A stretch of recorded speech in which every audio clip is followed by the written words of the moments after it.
It's so refreshing to have a press secretary after the last few years who's both intelligent and articulate. You're a very high-profile young mother who seems to juggle and balance it all beautifully. 100 incredible days. The White House is inviting MAGA influencers in for exclusive briefings, and it's been interesting, to say the least.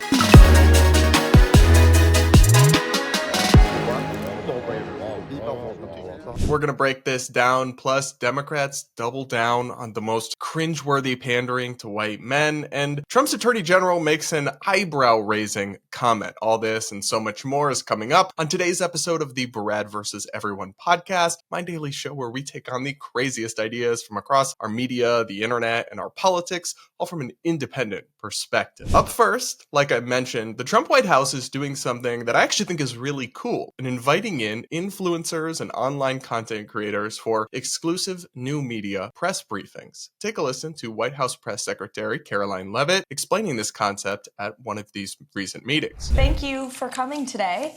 It's great to be with you. This is our first official influencer briefing here at the White House. And as I promised, as my first briefing as press secretary back in January, the Trump White House will speak to all media outlets and personalities, not just the legacy media who traditionally has covered this institution. So I think that this is a great idea, just in general. I mean, the old mainstream media is still, of course, getting access in the regular press briefings, but they haven't exactly done a bang-up job in recent years, and a lot of people do get their news instead from social media content creators, handsome and genius YouTubers. I kid, of course, but people do get their news from people like me, and it's great to have a press briefing and access to the White House like that. I think it's a really a good idea, though I have some questions about the execution. At least I can say this, so far at least, nobody has flashed anybody at these press briefings, which is an improvement from the time the Biden administration invited some influencers, if you recall. Tonight, the White House at the center of the latest Pride Month controversy. Welcome to the White House. Thank you. Saying transgender activist Rose Montoya is now barred from future events. It all happened at what was the largest Pride celebration in White House history. Happy Pride Month. Montoya posting a reel on Instagram showing her at the event, shaking hands and posing for selfies with the president. Hi, Mr. President. It is an honor. Then, after Biden moved on, Montoya standing next to two transgender men who had surgically removed their breasts, all posing topless on the White House lawn. That said, I do have to call out some of these MAGA influencers for the way they were approaching these briefings. I mean, you get access to the White House, you should be asking substantive questions, maybe challenging them on points where you think they aren't following through with their promises, not verbally filleting them and asking completely unrelated questions that have nothing to do with actual policies or issues that impact Americans. Yet, that's unfortunately how some people are approaching this. Take a listen to this clip. It's so refreshing to have a press secretary after the last few years who's both intelligent and articulate. So thank you for that. As the youngest press secretary in history who is a wife and a mom, you've become widely popular with America First Patriots. As an 18-year-old, I can say you're definitely an inspiration to Gen Z. You're a very high-profile young mother who seems to juggle and balance it all beautifully. What advice do you have to young parents out there who are starting their careers, having kids, building families, and trying to find that balance so desperately? 100 incredible days. And what policies can we expect to see rolled out over the next few months that Americans will directly feel the effects of in order to secure the 2026 midterms for the Republican Party and keep his approval rating historically high? Yeah. So this was just cringe to me. If you are a content creator, if you are an independent commentator, part of the new media, it is not your job to just kiss the ass of the people that are in power and just praise them and compliment them. I'm really not sure what the point of that is or how that is meaningfully different or better than the kind of obsequious mainstream media coverage of the Biden administration, especially in its first few years where they were constantly just doing PR for them, basically. Promise of new media to me was never that we would do the same thing in the opposite direction. That's cringe and honestly just a waste of time. Plus, some of the statements made in here are just like factually incorrect. I mean, the one content creator who spoke about Trump's historically high approval rating, I mean, depending on which poll you're looking at, Trump has pretty low approval ratings for this point in his presidency. An ABC News poll found that Trump has the lowest 100-day approval rating in 80 years and concluded that a majority of voters disapprove of many of Trump's policies. Now, there are plenty of other polls that aren't as bad for Trump, and obviously the polling methodology is deeply flawed in a lot of cases, but like to say he has a historically high approval rating is just not true, so it just comes off as sycophancy. Now, we're also going to get into some specific questions that were asked that were absurd, but also a few people who use this opportunity to ask really good questions, who I want to spotlight as well after this. I don't want to end up like these people. What I ate today as a fatty. Good morning, fatties. A pancake, stuffed sandwich.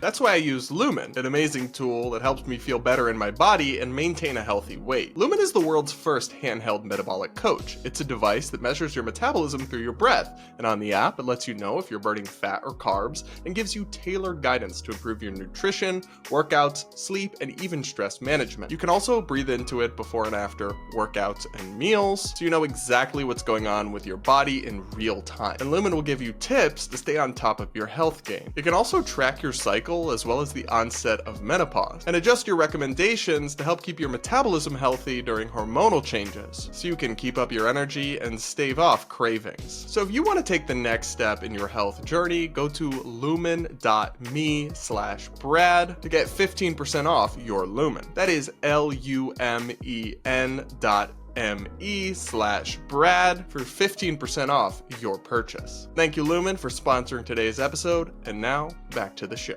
Okay, now we're going to take a look at a clip of Newsmax host Eric Bolling, who I'm not really sure why was included in a influencer media briefing because he's just a cable news host and Newsmax is included in the regular press pool, but he was there and he chose to ask this question of Karoline Leavitt. Take a listen. And as a follow-up to all this, and it really does dovetail because it's not just left-leaning media, Fox News put out a poll. I'm a statistician. The poll they put out was wildly biased against President Trump. Will Fox sue Fox? Will Trump sue Fox for their methodology in polling? It's a clear-cut case of fake polling, no doubt. If I may, also misinformation, though, right?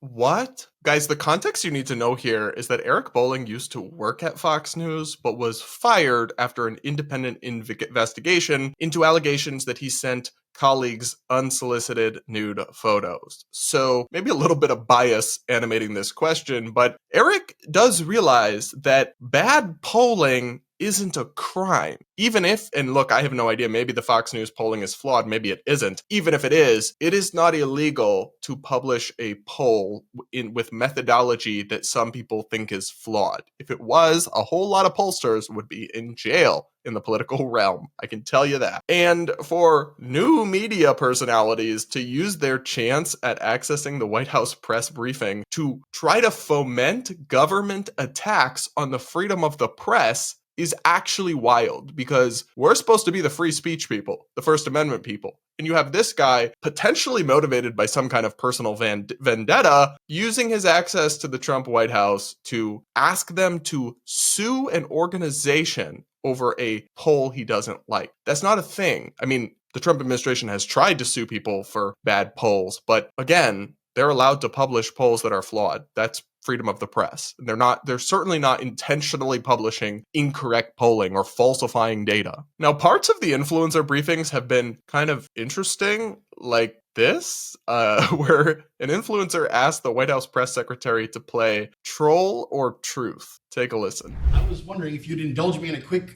round of Trump trolling or Trump truthing. Sure, let's do it. Okay, good. Love it. Rapid fire. Greenland joining America. Definitely Trump truthing. Canada becoming a 51st state. Trump truthing all the way. And the Canadians would benefit greatly, let me tell you that. Eliminating the IRS. I think that is an optimistic goal. And the president, so I would say we're on the side of truthing there for sure. And the president, again, wants to see tax cuts, and he wants to see this massive revenue that we can gain from tariffs as well, which will create the external revenue service. So that's a definitive goal for sure. And most importantly, Trump 2028. Trump trolling, although the hats are flying off the shelves. So this was kind of entertaining, but like not very serious or substantive journalism, because all of these ideas are incredibly impractical in different ways. Greenland, how are we going to get it? Polling shows the majority of Greenlanders don't want to join the US. Canada doesn't want to become the 51st state, and if they were, would be a massive addition of Democratic senators and members of the House of Representatives that would skew American politics far to the left. So again, it's like you're just floating all these impractical, wild things that Trump has said, and the press secretary is confirming, yeah, he's serious about that, but you're not highlighting or asking about any of the various impracticalities of it. I'm not really sure what the purpose of that is beyond being slightly entertaining, I guess. There were definitely a few people who used the influencer briefings to actually ask interesting and substantive questions, like one guy who I want to highlight, Winston Marshall, who specifically asked about some issues related to the United Kingdom. Take a listen. Your Vice President Vance, said, no free speech, no deal. The British business secretary, whose name is Jonathan Reynolds, has said that in the trade talks with the Commerce Department, the US Commerce Department, there has been no material, that free speech has been not a material factor in negotiations.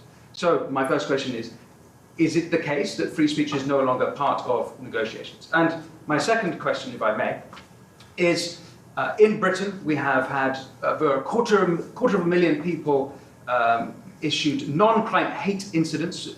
As we speak, there are people in prison for quite literally reposting memes. We have extensive prison sentences and for tweets, social media posts, and general free speech issues. Would the Trump administration consider political asylum for British citizens in such a situation? Well, to your latter question, it's a very good one. I have not heard that proposed to the president, nor have I spoken to him about that idea, but I certainly can and talk to our national security team and see if it's something the administration would entertain. Yes, please. To your first question about free speech in the United Kingdom, the vice president has been incredibly outspoken about this for good reason. And the president has spoken about this as well directly with your prime minister when he was here for a visit to the White House. So it remains a critical endeavor of ours to show the Brits and your country, which we love and admire, about the First Amendment and the importance of free speech in a sovereign nation.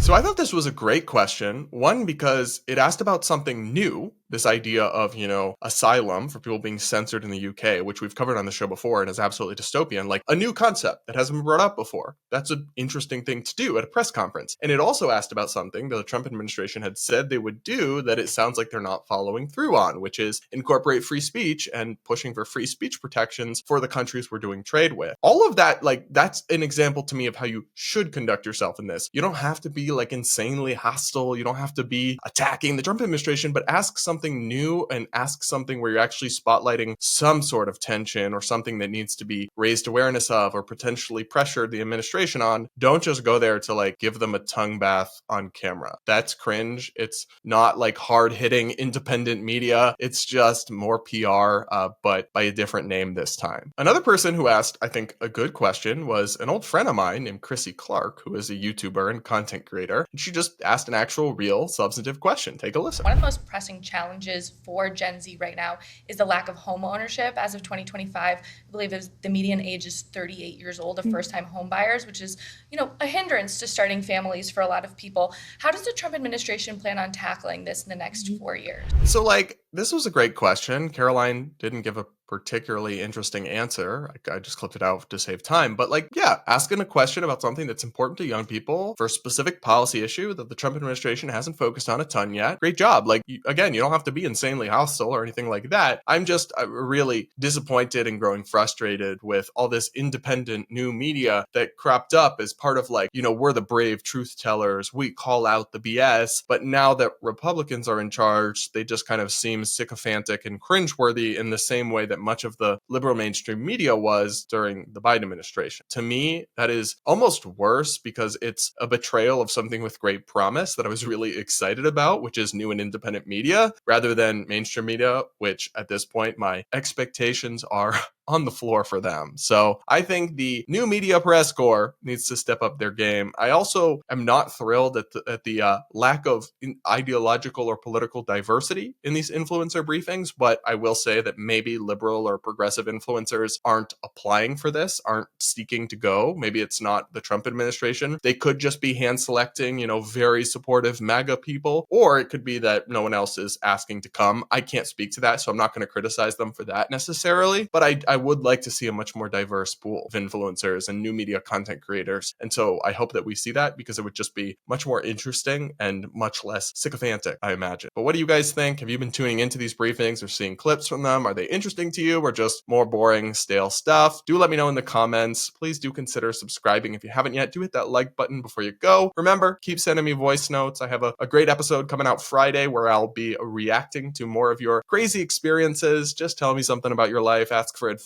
You can leave a name, your first name, but doesn't actually have to be your real first name if you want to be anonymous. By the way, guys, if I don't respond to your voice note on Friday, it doesn't mean I won't. It's just I've gotten so many, I'm going through them slowly and there's becoming like a backlog, but keep sending them, please. And remember to check out the merch store for more Bread versus Everyone themed merch. My boyfriend worked really hard on it, so please do go support us through that. It's linked in the description as well as the link to send a voice note. Up next, another topic in this recurring category of Democrats learning absolutely nothing. We have failed vice presidential candidate Tim Walz, who was Kamala Harris's running mate and is the governor of Minnesota, popping back up on the scene to openly state that his job in the campaign was to be something of a cringe-worthy panderer to straight white men. He actually said the quiet part out loud. Take a listen. Running against a very unusual opponent on the other side. And look, my job was to do it. Look, I knew I was on the ticket. I would argue because we did a lot of amazing progressive things in Minnesota that improved people's lives. But I also was on the ticket, quite honestly, because I could code talk to white guys watching football, fixing their truck, doing that I could put them at ease. I was the permission structure to say, look, you can do this and vote for this. And you look across those swing states, with the exception of Minnesota, we didn't get enough of those votes. Wow. So it is wild to see them openly admit it. They picked Tim Walz because they thought he could pander to white men and talk about football and make them feel okay because they're so racist about voting for a black woman because at least there's a white man on the ticket. Yeah, shocker. You didn't win a lot of white men with that approach that's so inherently condescending to them and views them as and treats them as like inherently racist. Like, oh, we got to put a white guy in the ticket or white men won't vote for a black woman. Yeah, maybe that's true for some, but certainly not most. And this guy being added to the ticket, if it didn't help, if anything, it was just like offensive in his pandering. I can speak football, gang, because I was a assistant coach for like 2 years, decades ago. Meanwhile, he's posting stuff like this. He tweeted, AOC can run a mean pick six, and I can call an audible on a play. And we both know that if you take the time to draw up a playbook, you're gonna use it. This was in the context of them talking about Project 2025 during the election. And what's so funny about that is, listen, y'all, I don't do football. The football expert is not in the room with us. I'm a soccer fan. I watch soccer. I really don't care for football at all. But I know enough about it to know that one does not run a pick six. A pick six, I believe, is just something that happens when you're playing defense, you intercept a pass, you run all the way to the end zone. So correct me if I'm wrong in the comments, like let me know, but I'm pretty sure that the guy who's supposed to pander to white men about football talk, which is again absurd and condescending, but like even if you're going to do that, can't even do that correctly because apparently he doesn't even know basics about football. You gotta be kidding. It's a beyond parody at this point. And y'all, this reminded me of something that I had to suffer through it. And at the time I covered it on the show. And I wanted to remind you that this genius campaign, the Kamala Walz campaign, with their brilliant strategy to attract white men to vote for them, put together an event, or at least their supporters did, called White Dudes for Harris that featured this kind of gems. Take a listen to this clip. I'm white, I'm a dude, and I'm for Harris. Over the last few years, I've been thinking a lot about men. I'm not sure if you guys can recall that feeling you had on the night of Tuesday November 8th, 2016.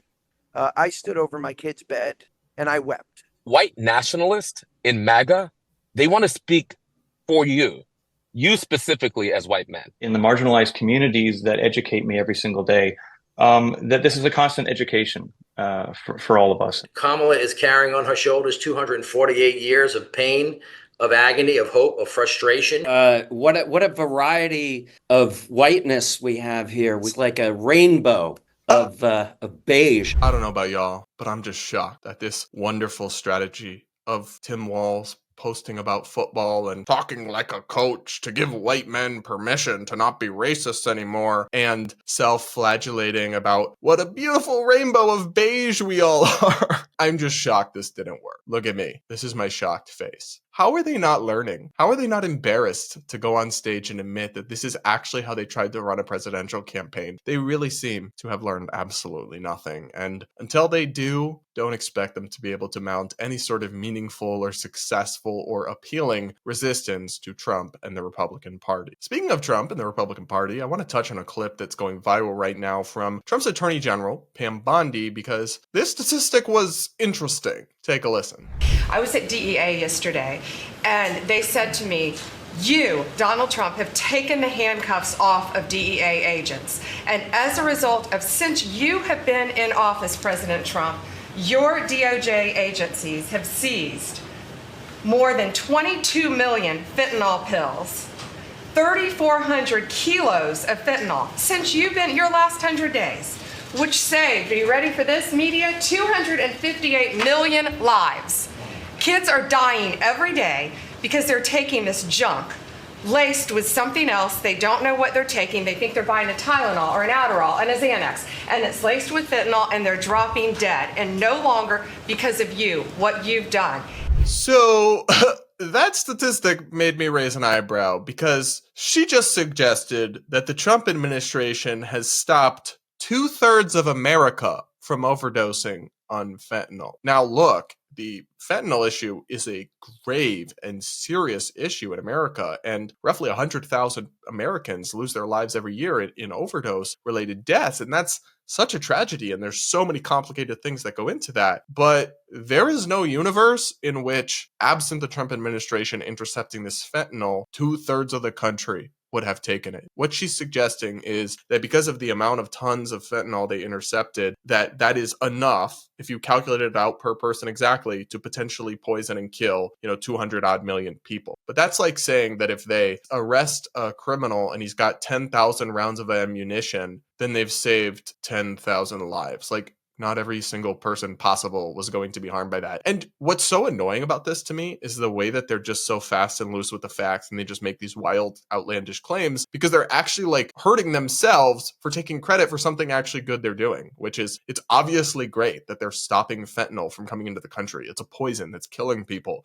It's what they ran on doing. But by making the absurd claim in this kind of like sycophantic way in front of Trump, you're so amazing, you saved 200,000 million gazillion people, it like takes the shine off what actually is an accomplishment, and however many thousands of lives they may have actually saved by taking it to this absurd and ridiculous degree. I don't know why they do this. I don't know why they're like this. It makes me roll my eyes every time. But like so many people in our politics, they just can't help themselves. Let me know what you guys think in the comments. What a wild week of American politics. But that's just every week now, I guess.